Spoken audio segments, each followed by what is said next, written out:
সুপ্রিয় দর্শক আসসালামু আলাইকুম। আপনাদের প্রত্যেককে আমন্ত্রণ জানাচ্ছি বাংলা ভিশনের প্রতিদিনের আয়োজন সংবাদপত্র ও সংবাদ মাধ্যমগুলোর শীর্ষ সংবাদ নিয়ে পর্যালোচনা ও বিশ্লেষণ ধর্মী অনুষ্ঠান ফ্রন্ট পেজে। আপনাদের সঙ্গে আছি আমি জিয়া খান এবং আলোচনার জন্য আমার সঙ্গে স্টুডিওতে উপস্থিত রয়েছেন কাজী রওনাক হোসেন সিনিয়র সাংবাদিক। আপনাকে স্বাগত জানাচ্ছি। দর্শক, আমরা মূলত এই অনুষ্ঠানে আমাদের যেই সব সংবাদপত্রগুলো রয়েছে সেগুলো শীর্ষ সংবাদগুলো নিয়ে আলোচনা করে থাকি। তাই আলোচনার আগে শীর্ষ সংবাদগুলো আপনাদের জানিয়ে দিচ্ছি। দর্শক, প্রথম আলো, জাতীয় সংসদ নির্বাচনের তফসিল ঘোষণা আজ, 2 উপদেষ্টার পদত্যাগ আজ তফসিল ঘোষণা মাত্র কার্যকর। চুরি ধরা পড়ায় মা মেয়েকে হত্যা করেন গৃহকর্মী, গ্রেপ্তারের পর জিজ্ঞাসাবাদ। পণ্য রপ্তানি বৈচিত্র্যে ভিয়েতনাম মডেল অনুসরণ করতে হবে। আমার দেশ, তফসিলের আগে পদত্যাগ 2 ছাত্র উপদেষ্টার, নির্বাচন কোন দল থেকে করব নিশ্চিত নই আসিফ। জাতীয় সংসদ নির্বাচন ও গণভোটের তফসিল আজ সন্ধ্যা 6টায় জাতির উদ্দেশ্যে ভাষণ দেবেন সিইসি। পাসপোর্টে 8 মাসও বহাল হয়নি অ্যাকসেপ্ট ইসরাইল। আগামী নির্বাচন ঐতিহাসিক ও স্মরণীয় করে রাখতে হবে প্রধান উপদেষ্টা। বাগেরহাটে 4 আসন আপিলেও বহাল। 2 ছাত্র উপদেষ্টার পদত্যাগ, শূন্য মন্ত্রণালয়ে কারা আসছেন। 125 আসনে প্রার্থী ঘোষণা এনসিপির, নারী 14, 2 ছাত্র উপদেষ্টার জন্য 2টি আসন ফাঁকা। স্পর্শকাতর তথ্য প্রকাশের পর হেফাজতে মৃত্যু ইমামের। দৈনিক ইত্তেফাক, নির্বাচন করতে উপদেষ্টার পদ ছাড়লেন মাহফুজ ও আসিফ। 14 নারী সহ 125 আসনে প্রার্থী ঘোষণা করল এনসিপি। স্বাস্থ্য বিবেচনা যে কোনো সময় খালেদা জিয়াকে বিদেশে পাঠানো হতে পারে। জাতীয় সংসদ নির্বাচন ও গণভোটের তফসিল আজ। সচিবালয়ে 6 ঘন্টা অবরুদ্ধ অর্থ উপদেষ্টা। চুরি করে পালানোর সময় ধরা পড়ায় মা মেয়েকে খুন করে গৃহকর্মী, পুলিশ।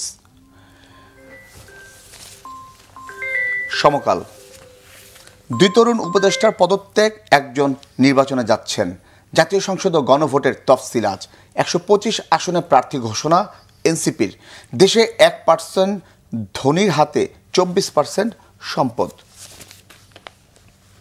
পুলিশ এবার ভিন্ন পদ্ধতিতে নিয়োগ, 275 নম্বরের পরীক্ষা। আসন নিয়ে বিএনপির উপর ক্ষুব্ধ মিত্ররা। যুগান্তর, তফসিল ঘোষণা আজ সন্ধ্যায়, নির্বাচন 12 ফেব্রুয়ারি। ইসির সুপারিশে বদলাবে মাঠ প্রশাসন। জাতীয় সংসদ নির্বাচন ঋণখেলাপিদের ঠেকাতে জোর প্রস্তুতি কেন্দ্রীয় ব্যাংকের। পদত্যাগ করলেন 2 ছাত্র উপদেষ্টা। পুলিশের বদলি পদায়নে লাগবে ইসির অনুমোদন। ধানের শীষ বিজয়ী হলে দেশ রক্ষা পাবে, তারেক রহমান। মানব জমিন, মোবাইল ব্যবসায়ীদের অবরোধ, ফয়েজ তৈয়বের পদত্যাগ দাবি। অচল ঢাকা তীব্র দুর্ভোগ। নির্বাচন 5 বছরের জন্য, গণভোট 100 বছরের জন্য প্রধান উপদেষ্টা। ধানের শীষ বিজয়ী হলে দেশ রক্ষা পাবে, তারেক রহমান। গ্রহণযোগ্য নির্বাচন হবে কিনা সেই শঙ্কা এখনও কাটছে না, ডক্টর দেবপ্রিয় ভট্টাচার্য। 125 আসনে প্রার্থী ঘোষণা করল এনসিপি। চুরি করে ধরা পড়ায় মা মেয়েকে হত্যা, আয়শার স্বীকারোক্তি। পদত্যাগ করলেন 2 উপদেষ্টা। কালের কণ্ঠ, তফসিল আজ সন্ধ্যায়। জাতীয় নির্বাচন ও গণভোট, চিকিৎসায় সাড়া দিচ্ছেন খালেদা জিয়া। চ্যালেঞ্জ মোকাবেলায় প্রস্তুত থাকার আহ্বান সেনাপ্রধানের। আগামী নির্বাচনকে ঐতিহাসিক ও স্মরণীয় করে রাখতে হবে ইউএনএদের প্রধান উপদেষ্টা। পদত্যাগ করেছেন মাহফুজ আসিফ। কন্টেনার ডিপো বন্ধের হুমকি, রপ্তানিতে অচল অবস্থার শঙ্কা। ধানের শীষ জিতলে রক্ষা পাবে দেশ, তারেক রহমান। চিকিৎসায় সাড়া দিচ্ছেন খালেদা জিয়া। দৈনিক কালবেলা, 3,801 কোটি টাকার প্রকল্পে পরামর্শে খরচ 808 কোটি টাকা। Metro Dhaka water security and resilience programme. নারী ও সংখ্যালঘুদের প্রাধান্য দিল এনসিপি। 125 আসনে প্রার্থী ঘোষণা। খালেদা জিয়া চিকিৎসা গ্রহণ করতে পারছেন, সব প্রস্তুতি শেষ। সংসদ ও গণভোটের তফসিল আজ।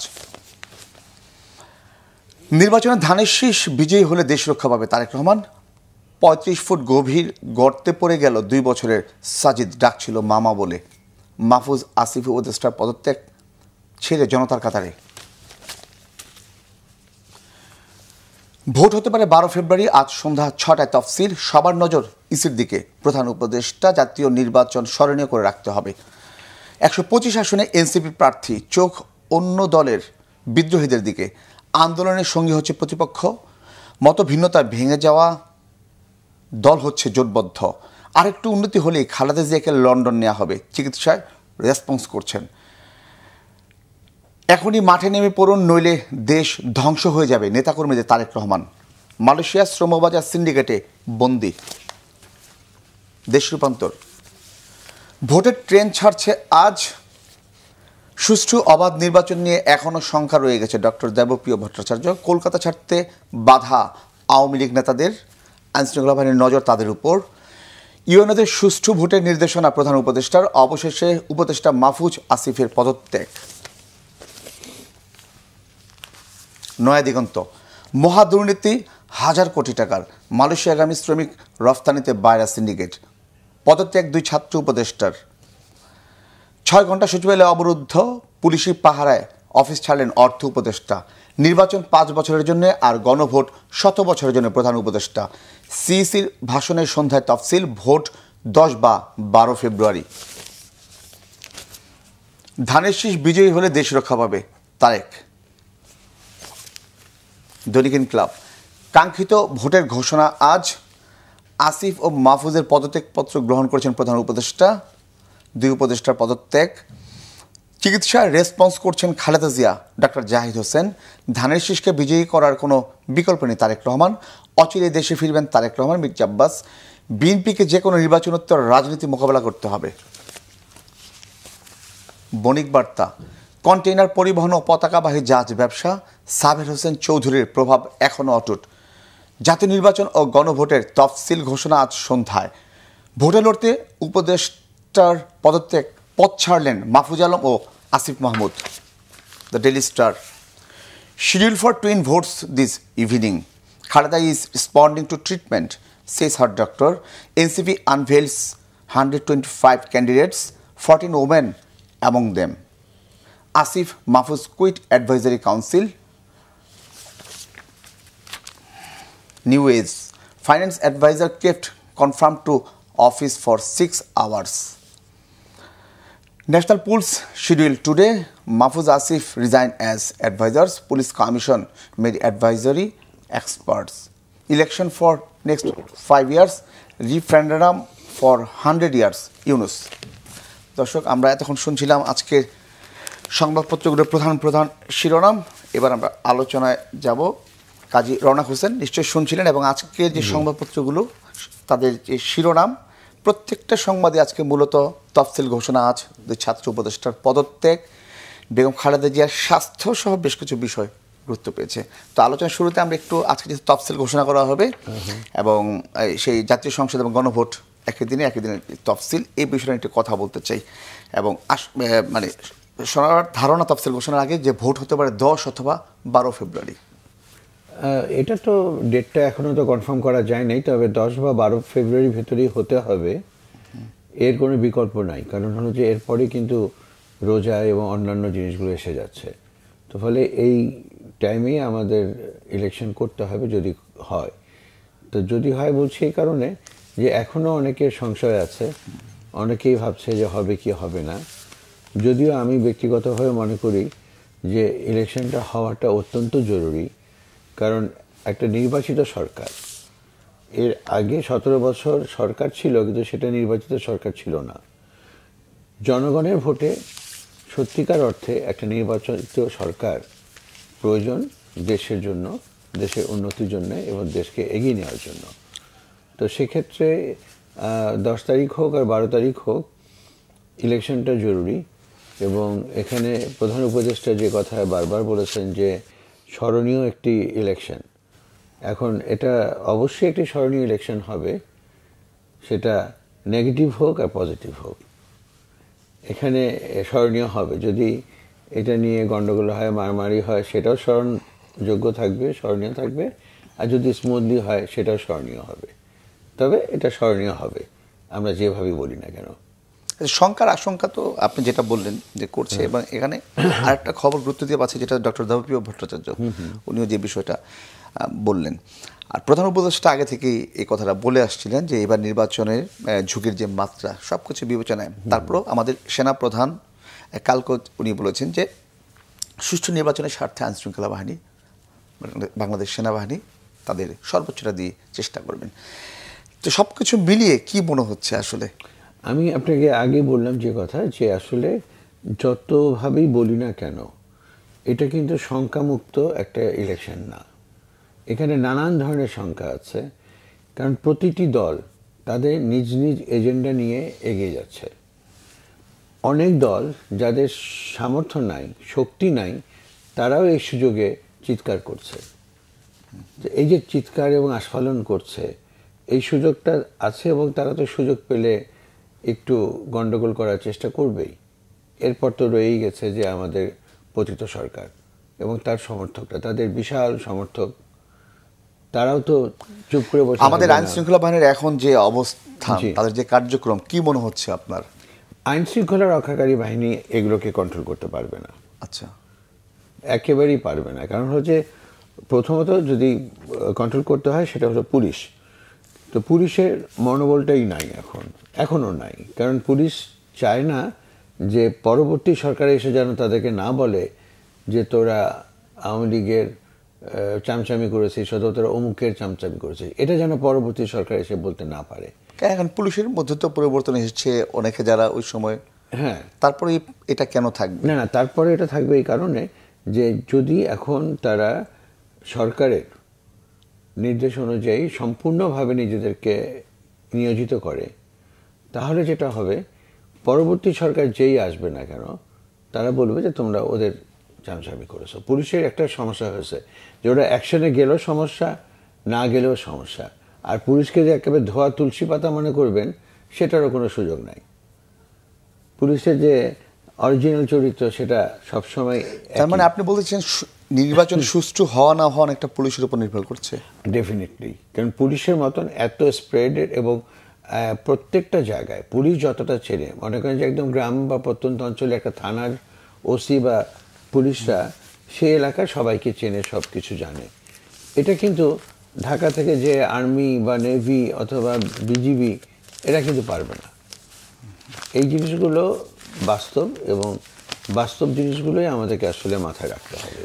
আরেকটি পত্রিকা যেটা এসেছে যে পুলিশের যে বদলির যে বিষয়টা, এই নির্বাচন কিন্তু সেটা ইসির উপর নির্ভর করবে। এবং কিছুদিন আগে যে পুলিশের যে বদলিটা আপনি দেখছেন লটারির মাধ্যমে, যেটা এসপিদের যে বদলি করা হয়েছে, তারপরেও কি সংখ্যার জায়গাটা পুলিশের উপর থেকে যায়?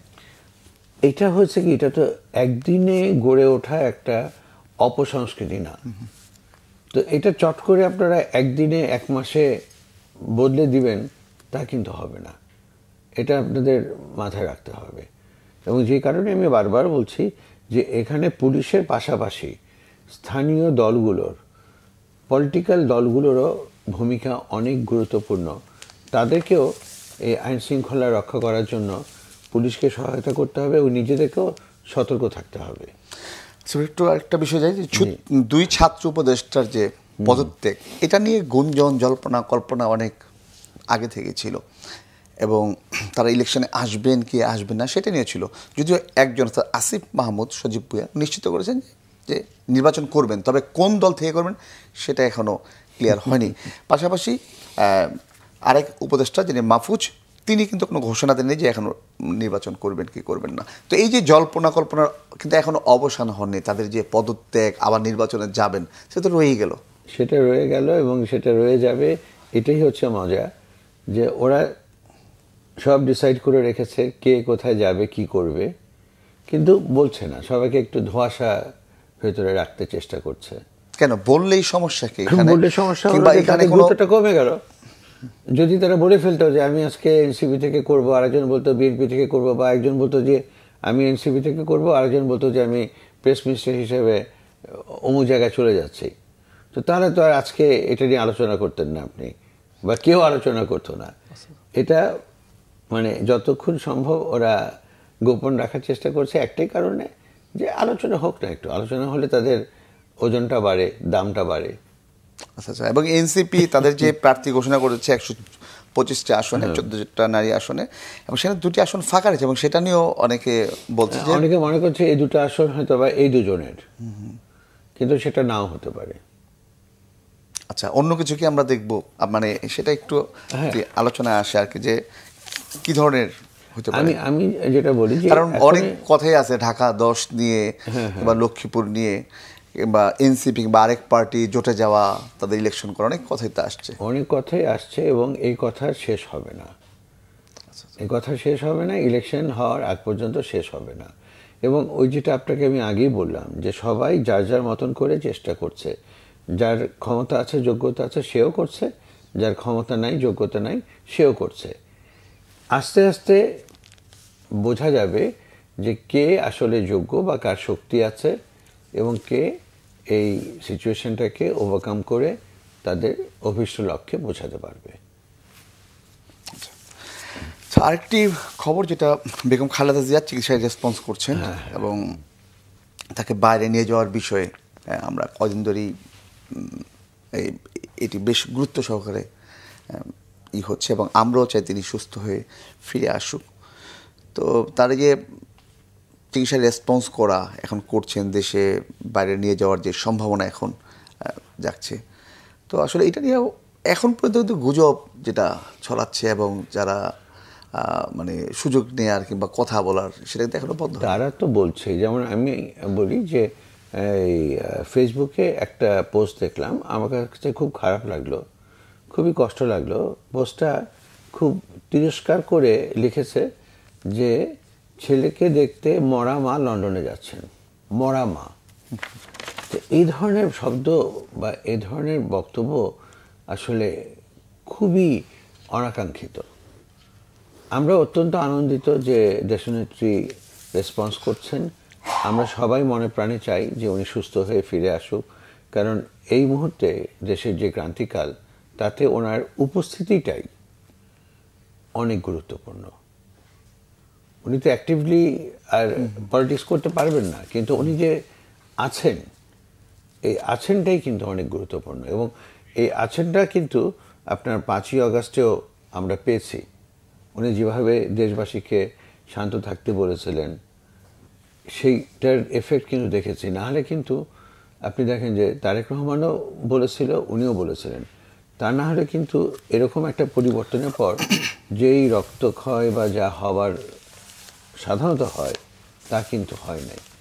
তবুও মানে ওনাদের যে কথাটা বললাম, যে উনি যে আছেন, এটাই কিন্তু অনেক বড় শক্তি। একটা অন্য বিষয়, যে সেটা হচ্ছে গৃহকর্মী আয়েশা, তাকে গ্রেফতার করা হয়েছে। মোহাম্মদপুর যে ঘটনা, মা মেয়েকে হত্যার ঘটনা, এটা বেশ চাঞ্চল্যের সৃষ্টি করেছে এবং খুবই স্পর্শকাতর একটি ঘটনা। তাকে গ্রেফতার করেছে গতকালকে, থানা পুলিশ গ্রেফতার করেছে। হয়তো আজকে পুলিশের পক্ষ থেকে তার এই বিষয়ে কথা বলা হবে। তা আমার প্রশ্ন হচ্ছে যে যেই প্রক্রিয়ায় এই গৃহকর্মী এখন রাখা হচ্ছে, বাড়ির দারোয়ানকে দিয়ে গেটে যে গৃহকর্মী খোঁজা, রাস্তায় আসতেই তাকে রেখে দেওয়া, মানে এইটাকে আপনি কিভাবে দেখছেন? এ তো নিরাপত্তার ঝুঁকি, তো একদম মানে এটা আইনশৃঙ্খলার পক্ষে কিছু করা সম্ভব না। 100% নিরাপত্তার ঝুঁকি নিয়ে এটা করা হচ্ছে। এবং এখানে আমি বলবো যে আমাদের যারা গৃহকর্ত্রী এবং গৃহকর্তা, তাদের উদাসীনতা, দূরদৃষ্টির অভাব এবং খামখেয়ালিপনা। আপনি দেখেন, ওই যে অলংকার বা যেই মূল্যবান সামগ্রী ছিল, সেগুলো যদি ঠিকভাবে লকারে লক করে রাখা হতো, তাহলে কিন্তু এত সহজে ওই গৃহকর্মী এই সুযোগটা পেত না। গৃহকর্মীটা দেখেছে, সে দেখবে কেন, সে জানবে কেন যে কোথায় কি আছে?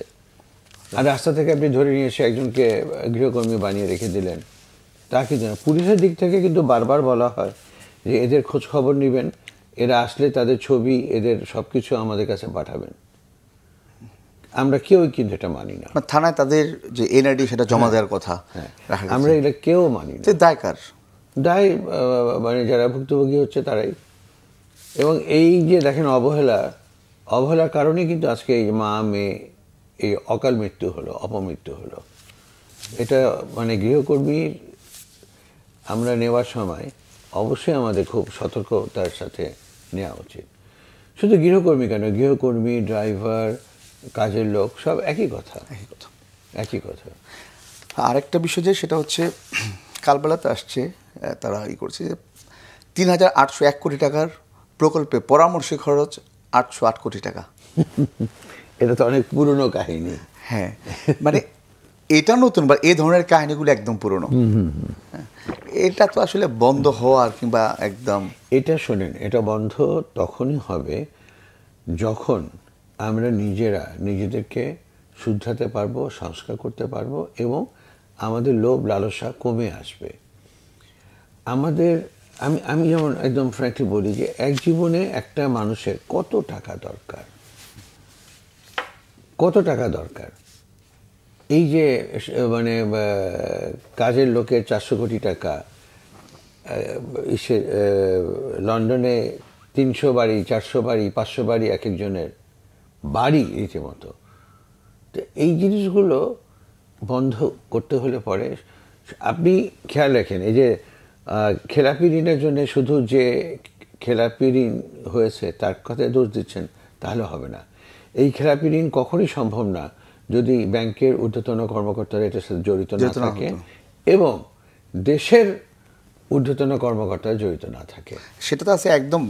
ব্যাংক বলতে বাংলাদেশ ব্যাংক আমি স্পেসিফিক বলে দিলাম, জি, কারণ বড় ঋণগুলো তো তাদের তদারকি ফলে হয়ে থাকে। আরেকটা বিষয়ে আপনি সমকালে নিশ্চয়ই দেখেছেন যে দেশে 1% ধনীর হাতে 24% সম্পদ। এটা বিশ্ব বৈষম্য যে প্রতিবেদন তাদের, অর্থাৎ আমাদের আয়ের চেয়ে সম্পদের যে বৈষম্য এখানে, সেটাই বোঝানো হয়েছে।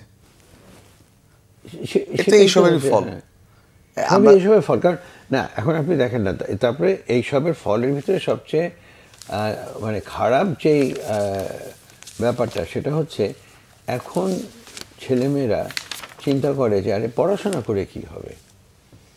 আমি যদি স্লোগান দিয়ে মানে লক্ষ লক্ষ টাকা, কোটি কোটি টাকা কামাতে পারি, বিলাসবহুল জীবন যাপন করতে পারি, পড়াশোনা করে কি হবে। এটা কিন্তু খুব একটা বাজে এফেক্ট আমাদের নতুন প্রজন্মের উপরে পড়ছে। তারা পড়াশোনা করতে চায় না। আর এই যে অটো প্রমোশন দিল, এটা মাফ করলো, ওটা মাফ করলো, এই পরীক্ষা বাদ, ওটা বাদ, এই করে করে তো শিক্ষা ব্যবস্থাটাকে একেবারে শেষ করে দিয়েছে। এখন ওদের ভিতরে পড়াশোনার আগ্রহটাই নেই। এবং আমি তো কোনো দোষ দেখি না। আমি যদি দেখি যে আমার সাথে যে হলের রুম শেয়ার করেছে সেই লোক আমার সাথে ওই বুড়িগঙ্গার ডাল খেত, মানে পানির ডাল, সে হলের খাবার খেত, সে এখন সোনারগাঁ হোটেলে রুম আলাদা বুক করে খায় এবং মানে আসর বসায়। তাহলে আমি কেন এখানে পড়ে আছি? সেটাই। এখন আর একটা খবর, দেশ রূপান্তর, সেখানে কলকাতা ছাড়তে বাধা আওয়ামী লীগ নেতাদের, অর্থাৎ 5 আগস্টের পর সে সময় যারা পালিয়ে কলকাতা গিয়ে আশ্রয় নিয়েছে, প্রথম এদের সম্পর্কে আমি একটু কথা বলছি যে খবরটা এভাবে হয়েছে যে নেতাকর্মীদের উপর পুলিশের কড়া নজর, পারতপক্ষে বাসা থেকে বের হন না কেউ, পলাতক পুলিশ কর্তারাও যেতে পারছেন না, অনেকে অন্যত্র যাওয়ার চেষ্টায় আছেন।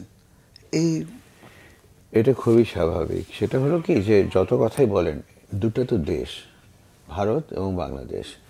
তো ভারতের যতই আওয়ামী প্রীতি বা হাসিনা প্রীতি থাকুক না কেন, তারা তো চিন্তা করে যে নিজেদের নিরাপত্তা চিন্তা করতে হবে। এখন এরা কলকাতায় এক জায়গায় আছে, তাদের নজরদারির ভিতরে আছে। এরা যদি স্প্রেডেড হয়ে যায়, ভারত একটা বিরাট দেশ, এরা কোথায় যে কি শুরু করবে কেউ তো জানে না। তো সেই সুযোগটা তো ওরা দেবে না। শুধু কি নিরাপত্তা নাকি এখানে বাংলাদেশে কোনো প্রেশার কাজ করছে? বাংলাদেশের প্রেশার তো অবশ্যই কাজ করছে। বাংলাদেশে এই যে ট্রায়ালগুলো হচ্ছে, ট্রায়ালের যে জাজমেন্ট হচ্ছে, তো সেটা তো হচ্ছে। এবং তারা তো যত কথাই বলুক না কেন, তারা যখন চোখ মানে আয়নাতে নিজেদের চেহারা দেখে, তখন তো দেখে যে তারা অন্যায় করছে। একটা দেশের এ ধরনের মানে বাজে লোকদেরকে, দুষ্কৃতকারীদেরকে তারা আশ্রয় দিয়ে রাখছে, এটা তো তাদের ভিতরে আসবে ফিলিংস। সবাই তো আর নরেন্দ্র মোদী না। ধন্যবাদ কাজী রওনাক হোসেন আপনাকে বাংলা ভিশনে আসার জন্য। দর্শক, ফ্রন্ট পেজ আজ এ পর্যন্ত, আবার দেখা হবে আগামীকাল। সবাই ভালো থাকুন, সুস্থ থাকুন।